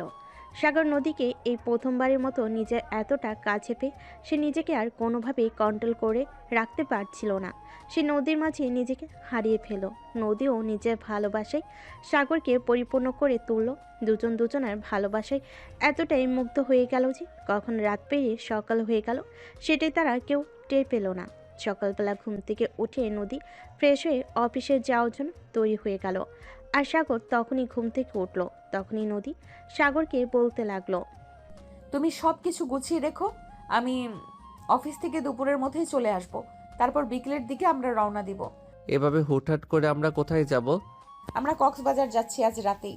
আমরা ঢাকা থেকে রওনা দেব আর কাল সকালের মধ্যেই কক্সবাজার পৌঁছে যাব। আর হ্যাঁ, আব্বু আম্মুকে আমি বলে দেব। এই বলে নদীর সাগরের কপালে আলতো করে একটা ভালোবাসার পরশ এঁকে দিয়ে তারপর রুম থেকে বের হয়ে চলে গেল ড্রয়িং রুমে। এসে দেখতে পেল তার শ্বশুর আর শাশুড়ি দুজনেই বসে আছে। তখন তাদের সঙ্গে সে কথা বলল, তারও সম্মতি জানালো। তারপর নদী বাসা থেকে বের হয়ে অফিসে চলে গেল। দুপুরের দিকে সে তার বসের কেবিনে গেল আর তারপর তার বসের সঙ্গে কথা বলল। বস, আমার কিছুদিনের জন্য ছুটি লাগবে। আপনি তো জানেন আমার বিয়ে হয়েছে প্রায় 1 বছর, কিন্তু এখনো হানিমুনে যেতে পারিনি। তাই ভাবলাম এবার অফিস থেকে ছুটি নিয়ে জামাইকে নিয়ে হানিমুনের কাজটা সেরে আসব। হ্যাঁ, এটা তো খুবই ভালো ব্যাপার। তুমি বিয়ে করেছো এতদিন হলো, কিন্তু এখনও জামাইকে নিয়ে কোথাও ঘুরতে যাওনি। এই বিষয়টা বারবার আমাকে ভাবিয়ে তুললো। আমি ভাবছিলাম আমি যে কাট আমি নিজে থেকেই তোমাকে কাট আমি নিজে থেকেই তোমাকে এ ব্যাপারে বলবো, কিন্তু তুমি আমার অফিসের কর্মচারী, তুমি কি ভাববে সেই মনে করে আর তোমাকে বলা হয়ে ওঠেনি। বস, আমি 1 সপ্তাহের ছুটি লাগবে। আমি আমার হাজবেন্ডকে নিয়ে কক্সবাজার যেতে চাই। ঠিক আছে, কোনো সমস্যা নেই। আমি তোমাকে এই সপ্তাহ ছুটি দিয়ে দিলাম। আর একটা কথা, কক্সবাজারের থেকে আসার সময় কিন্তু আমাদের জন্য অবশ্যই কিছু নিয়ে আসবে। আমার কিন্তু গিফট চাই। ওকে বস, ঠিক আছে, কোনো সমস্যা নেই। আমি অবশ্যই কক্সবাজার থেকে আসার সময় অফিসের সবার জন্যই কিছু না কিছু নিয়ে আসব। এই বলে সে কেবিন থেকে বের হয়ে নিজের কেবিনে চলে আসলো। আর তারপর অফিসের কাজকর্ম শেষ করে বাসায় চলে আসলো। আর তখনই হঠাৎ তার তিশার সঙ্গে দেখা হলো। তিশা তখন নদীকে বলতে লাগলো, কি ব্যাপার ভাবি, শুনলাম তোমরা নাকি হানিমুনে যাচ্ছ? হ্যাঁ, তুমি একদম ঠিকই শুনেছো। তাছাড়া তোমাকে বলতে মনে ছিল না। আমি তো ভেবেছিলাম তুমিও আমাদের সঙ্গে যাবে। কারণ আমি বিয়ে হয়ে আসার পর থেকে দেখছি তুমি তো তেমন একটা বাইরে কোথাও যাও না। তাই ভাবছিলাম এবার যদি আমাদের সঙ্গে যেতে তাহলে ভালো লাগতো। না, এবার তোমরা ঘুরে আসো, কারণ তোমরা তো হানিমুন করতে যাচ্ছ। সেখানে আমি কাবাবের হাঁটি হতে চাই না। পরে না হয় একসময় তোমাদের সঙ্গে কোথাও ঘুরতে যাব। না তিশা, নদী একদম ঠিক কথাই বলেছে। তুইও আমাদের সঙ্গে যাবি। আমিও মনে মনে এটাই ভাবছিলাম তোকে বলবো বলে। কিন্তু ভাইয়া, তোরা হানিমুন করতে যাচ্ছিস, সেখানে গিয়ে আমি কি করব? দেখো, আমি তোমার কোনো কথাই শুনতে চাই না। তুমি আমার সঙ্গে হানিমুনে যাবে। আমরা হানিমুন করতে যাচ্ছি। তা কি হয়েছে? তুমি কি ছোট বাচ্চা নাকি যে আমাদের বিরক্ত করবে? তুমি তোমার মতো ঘুরে করবে আর আমরা আমাদের মতো। দেখো, মেয়েদের সবসময় একটু হলেও ফ্রিডম থাকা উচিত, যাতে তারা নিজেদের মনের কথা হলেও কাউকে খুলে বলতে পারে। কিন্তু আমি তোমাদের বাড়িতে এসে তোমাকে কখনোই সেরকম স্বাধীনভাবে চলাফেরা করতে দেখিনি। তুমি সবসময় কিছু একটা নিয়ে ভয় পেয়ে থাকো। আমিও সেটা খুব একটা আন্দাজ করতে পারি, কিন্তু করার মতো তো কিছুই নেই। কারণ এই বাড়িতে তো শ্বশুরমশাই যা বলবে তাই হবে। তাছাড়া আমিও চাই শ্বশুরমশাই যতদিন বেঁচে আছেন ওনার কথা মতোই সংসার চলুক। তাহলে তিশা, তুই তোর নিজের জিনিসপত্র গুছিয়ে নে। আমরা তো সন্ধ্যায় রওনা দিব। এখন সময় হাতে খুব একটা বেশি নেই। এখনই সব কিছু গোছাতে শুরু কর। আচ্ছা ঠিক আছে, কোনো সমস্যা নেই। আমি কিছুক্ষণের মধ্যে সব কিছু গুছিয়ে নিতে পারবো, কিন্তু আব্বু আম্মু কি বলবে? আব্বুকে এই ব্যাপারে কিছুই বলা হয়নি। তাছাড়া তুই তো জানিস আব্বুকে না বলে আমি কখনো কোথাও যাই না। এ ব্যাপারে তোকে কিছুই চিন্তা করতে হবে না। নদী আব্বুর সঙ্গে এ ব্যাপারে কথা বলবে, তাই না নদী? হ্যাঁ, আমি আব্বুকে বুঝিয়ে বললে অবশ্যই আব্বু সেটা বুঝতে পারবে। কে আর তোমাকে যেতেও নিষেধ করবে না। তুমি তোমার সব কিছু গুছিয়ে নাও, আমি আব্বুকে বলে আসছি তোমার ব্যাপারে। এই বলে নদী সেখান থেকে সোজা তার শ্বশুরের রুমে চলে গেল আর তার শ্বশুরকে বলতে লাগলো। আব্বু, আপনাকে একটা কথা বলার ছিল, জানি না আপনি কিভাবে নিবেন কথাটা। আরে বৌমা, এত আমতা আমতা করার কি আছে? তুমি আমার একটা মাত্র ছেলের বউ, তোমার কথা কি আমরা কখনো ফেলতে পারি? তুমি বলো না কি বলবে। আসলে আব্বু, আমি চাইছিলাম আমাদের সঙ্গে তিশাও যাক, কারণ এই বাড়িতে আসার পর থেকে তো তিশাকে কখনো কোথাও যেতে দেখিনি। তাই ভাবছিলাম তিশাকে আমাদের সঙ্গে করে নিয়ে গেলে ও একটু ঘোরাঘুরি করলে ওরও ভালো লাগবে আর আমাদেরও ভালো লাগবে। এটা আবার বলতে হয় নাকি? তুমি ভাবি হয়ে তোমার ননদকে তোমার সঙ্গে নিয়ে যেতে চাইছো, এটাই তো বড় কথা। সেখানে আমি আবার নিষেধ করব কি করে? ধন্যবাদ আব্বু, আপনাকে অসংখ্য ধন্যবাদ। আমি জানতাম আপনাকে আমি বুঝিয়ে বললে আপনি বিষয়টা বুঝতে পারবেন। আসলে মেয়ে মানুষদের একটু হলেও স্বাধীনতা থাকা উচিত, তাদেরকে একটু হলেও নিজের মতো বাঁচতে দেওয়া উচিত। আচ্ছা আব্বু, তাহলে আসি, আমাদের তো সবকিছু গোছগাছ করতে হবে। এই বলে নদী নিজের রুমে চলে আসে আর তারপর সাগরকে নিয়ে সব কিছু গুছিয়ে নেয়। তারপর সন্ধ্যা থেকে নদী আর সাগর তিশা তিনজনে বাসা থেকে বের হয়ে গেল। সারা রাত জার্নি করে সকালবেলা এসে তারা কক্সবাজার পৌঁছালো। তাদের হোটেল রুম আগে থেকে বুক করা ছিল। নদী অনলাইনে হোটেলের রুম বুক করে রেখেছিল, তাই তারা সোজা হোটেলে চলে গেল আর সেখানে কিছুক্ষণ বিশ্রাম নিয়ে সকালে নাস্তা শেষ করে তারপর তারা সমুদ্র দেখতে বেরিয়ে পড়ল। তারা সবাই সমুদ্রের ভিসে হাঁটাহাঁটি করছিল। তখনই হঠাৎ তিশার একটা ছেলের সঙ্গে ধাক্কা লেগে গেল। এই ছেলে, কি সমস্যা আপনার? চোখে দেখতে পান না নাকি? চোখে তো দেখতে পাইছি, কিন্তু আপনার মতো সুন্দরী মেয়ে যদি নিজে থেকে এসে উষ্টা খায়, তাহলে আমি দেখতে পাবো কি করে? আমি তো সুন্দরী রূপের আগুনে জ্বলে যাচ্ছিলাম, চোখে কিছুই দেখতে পাচ্ছিলাম না। বিশ্বাস করো সুন্দরী। একদম চটকানা মেরে সব কিছু দাঁত ফেলে দিব, বলে দিলাম। অসভ্য ইতর বদমাইশ লম্পট, চরিত্রহীন কোথাকার।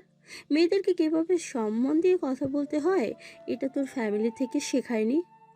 ফ্যামিলি থেকে সব কিছুই শিখিয়েছে, কিন্তু বিশ্বাস করো সুন্দরী, জীবনে অনেক মেয়ে মানুষ দেখেছি, তোমার মতো এরকম হট সেক্সি দেখিনি। কথাটা বলতে দেরি হলো, কিন্তু তিশার ঠাস ঠাস করে ওই ছেলেটার গালে চটটা বসিয়ে দিতে দেরি হলো না। তোর এত বড় সাহস, তুই আমাকে এই কথাগুলো বলার সাহস কোথা থেকে পাস? সাগর আর নদী একটু ওই পাশেই ছিল, তারা দেখতে পায়নি। রেগে যাওয়া কণ্ঠস্বর শুনে তারা দৌড়ে সেখানে চলে আসে আর তিশাকে জিজ্ঞেস করতে থাকে। কি ব্যাপার তিশা, কি হয়েছে? এভাবে চেঁচামেচি করছো কেন? কোনো সমস্যা হয়েছে নাকি? নদীর কণ্ঠস্বর শোনা মাত্রই পাশ থেকে ছেলেটা বলে উঠল। আরে নদী, তুই এখানে? হ্যাঁ, আমি আমার হাজবেন্ড আর ননদকে নিয়ে এখানে ঘুরতে এসেছি, কিন্তু তুই? এই তো বন্ধুদের সাথে এখানে ঘুরতে এসেছি, ওরা ওইদিকে ঘোরাঘুরি করছে। সেই অনার্স কমপ্লিট করার পর তো তোর সঙ্গে আর কখনো দেখাই হলো না। কেমন আছিস? এই তো আলহামদুলিল্লাহ ভালো আছি, বিয়ে করেছি, সংসার করছি। তোর কি খবর, বিয়ে শাদী করেছিস নাকি? না রে বান্ধবী, বিয়ে শাদির মতো সুযোগ আমার জীবনে এখনো আসেনি। তাছাড়া এই তো কিছুদিন হলো চাকরি নিয়েছি, এখন বিয়ে শাদি করবো বলে চিন্তা করেছি। আচ্ছা, এই মেয়েটা কি তোর ননদ নাকি? হ্যাঁ, এই হলো তিশা, আমার ননদ, আর এই হলো সাগর, আমার হাজবেন্ড। ও আচ্ছা, তাহলে তো ভালোই হলো নদী। একটা কথা বলি তোকে, তোর ননদ কিন্তু হেব্বি সুন্দরী। তোরা চাইলে তোর ননদকে আমার বউ বানাতে চাই।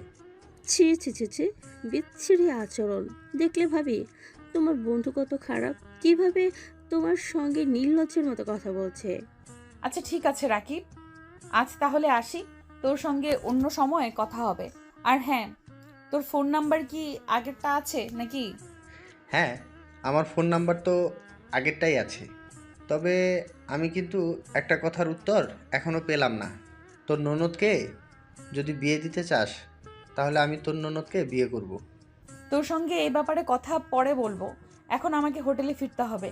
বলে নদী কোনো রকমে কথা কাটিয়ে সেখান থেকে চলে আসে। আর তখনই তিশা তার ভাবিকে বলতে থাকে, ভাবি, তোমার বন্ধুর আচরণ এতটা জঘন্য এটা আমি ভাবতেই পারিনি।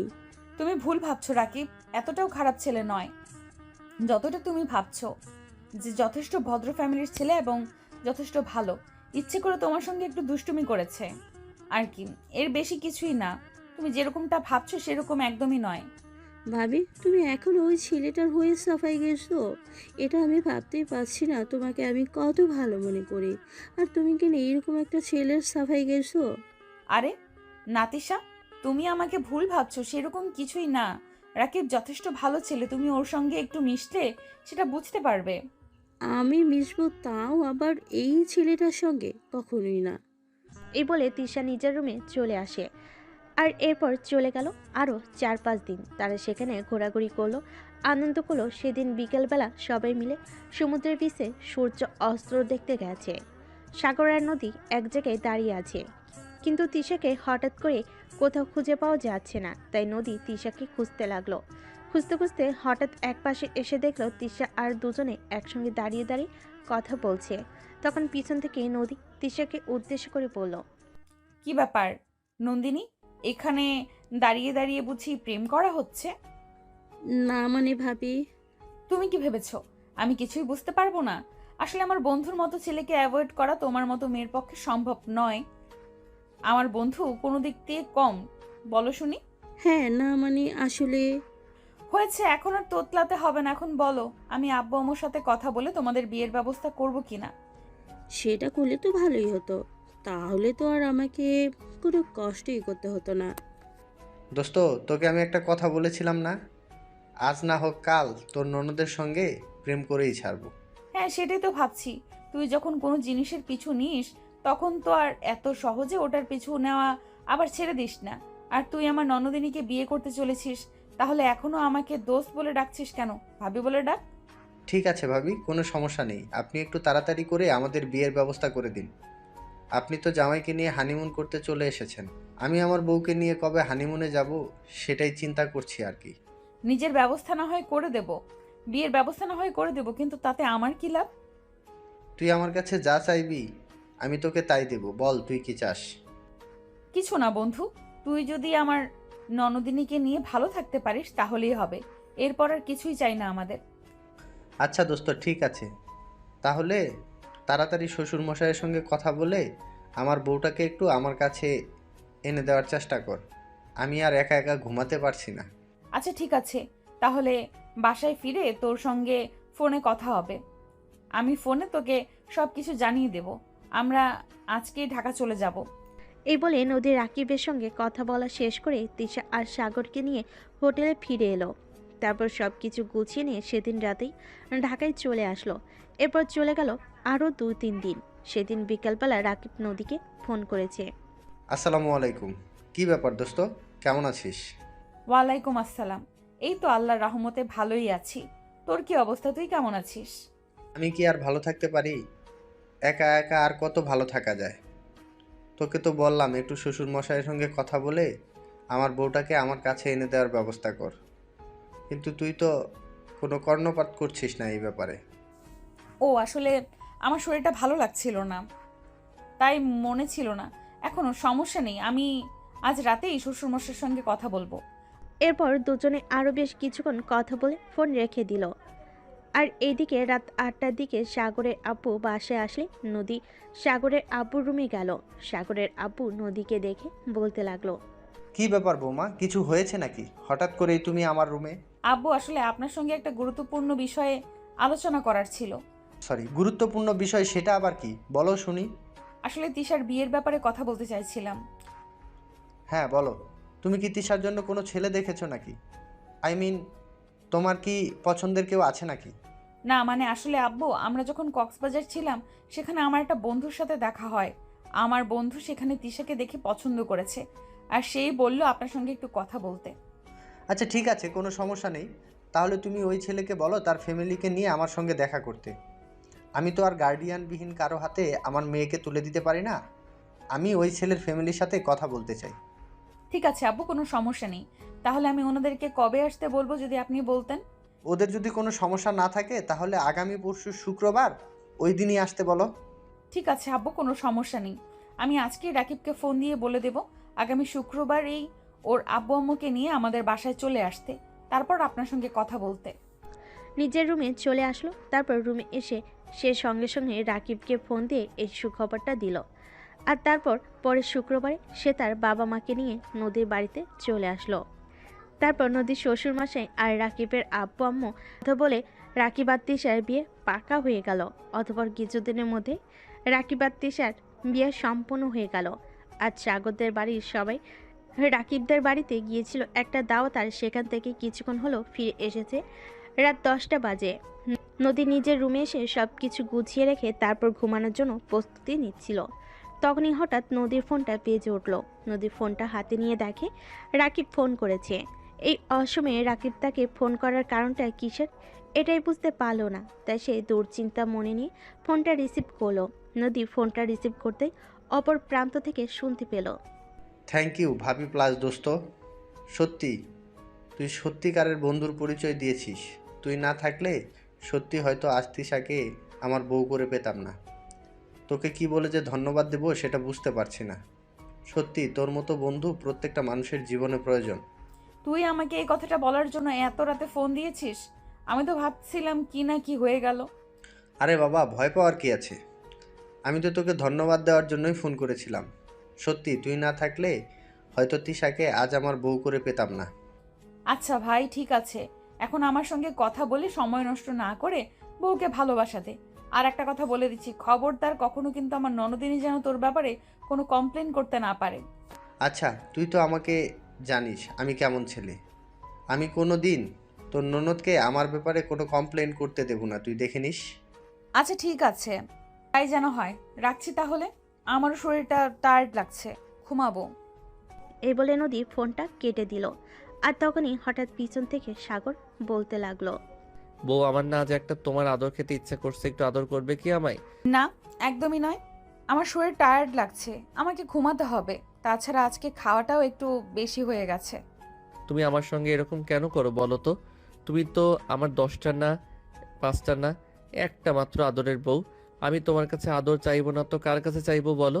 উফ, এভাবে বলতে হয় নাকি? নিজে একটু জোর করে আদায় করে নিতে পারো না? তুমি না একটু রোমান্টিক না। তোমাকে তো আগেই বলেছি আমি কারোর কাছ থেকে জোর করে কিছু নিতে চাই না। তাছাড়া তুমি আমার বউ, তোমার ইচ্ছে অনিচ্ছার একটা ব্যাপার আছে। আমি কেন তোমাকে জোর করব? এই শোনো, সব কিছু কারোর কাছ থেকে পারমিশন নিয়ে করতে হয় না। কিছু কিছু জিনিস আছে যেগুলো নিজের থেকে জোর করেও আদায় করে নিতে হয়। যেমন ভালোবাসা। আমি কি সব সময় আমার থেকে ইচ্ছে করে তোমাকে ভালোবাসা দেব নাকি? মাঝে মাঝে তো তুমি নিজেই আমার কাছ থেকে কিছু আদায় করে নিতে পারো। তাই? আচ্ছা ঠিক আছে, এখন যেহেতু তুমি পারমিশন দিয়েই দিয়েছো তোমার কাছ থেকে জোর করে আদায় করে নিতে, তাহলে তো আর আমার কোনো সমস্যা নেই। তাহলে এখন থেকে আমি আমার ভালোবাসা আর অধিকার তোমার কাছ থেকে জোর করেই আদায় করে নেব। তারপর সাগর নদীকে টান দিয়ে নিজের কাছে টেনে নিল। আর তারপর নদীর গালের কাছ থেকে চুলগুলো সরিয়ে আলতো করে তার গালে ছোট্ট একটা ভালোবাসার পরশ এঁকে দিল। নদী সাগরের স্পর্শ পেয়ে একটু কেঁপে উঠল, কিন্তু সাগর এখন আর নদীকে দূরে যেতে দিল না। সে নদীকে নিজের আরও কাছে টেনে নিল। আর তারপর সে নদীর সারা শরীরে ভালোবাসার স্পর্শ করতে লাগলো। নদী তখন আর সাগরের কাছ থেকে নিজেকে দূরে সরিয়ে রাখলো না, নিজেও সাগরের আরও কাছে চলে আসলো আর নিজেও সাগরের সঙ্গে রেসপন্স করতে লাগলো। আর সাগর কেউ সে নিজের ইচ্ছে মতো কিস করতে লাগলো। এভাবেই দুজনেই ভালোবাসার মহাসমুদ্রে ডুবে গেল। তারপর ঘন্টার পর ঘন্টা চলল তাদের ভালোবাসার পর্ব। সারাত এভাবেই দুজন দুজনকে ভালোবাসায় ভরিয়ে রাখলো। আর তারপর রাত প্রায় 3টার দিকে দুজন দুজনকে জড়িয়ে ধরে ঘুমিয়ে পড়ল। এভাবেই চলছিল তাদের দুষ্টু মিষ্টি ভালোবাসার সংসার। সুপ্রিয় ভিউয়ার্স, আমাদের আজকের গল্পটা আপনাদের কাছে কেমন লেগেছে নিশ্চয়ই একটা ছোট্ট কমেন্টে জানাবেন। সবাই ভালো থাকবেন, সুস্থ থাকবেন। আবারও দেখা হবে নতুন কোনো ভালোবাসার গল্পে। সে পর্যন্ত সবাই অপেক্ষায় থাকুন। আল্লাহ হাফেজ।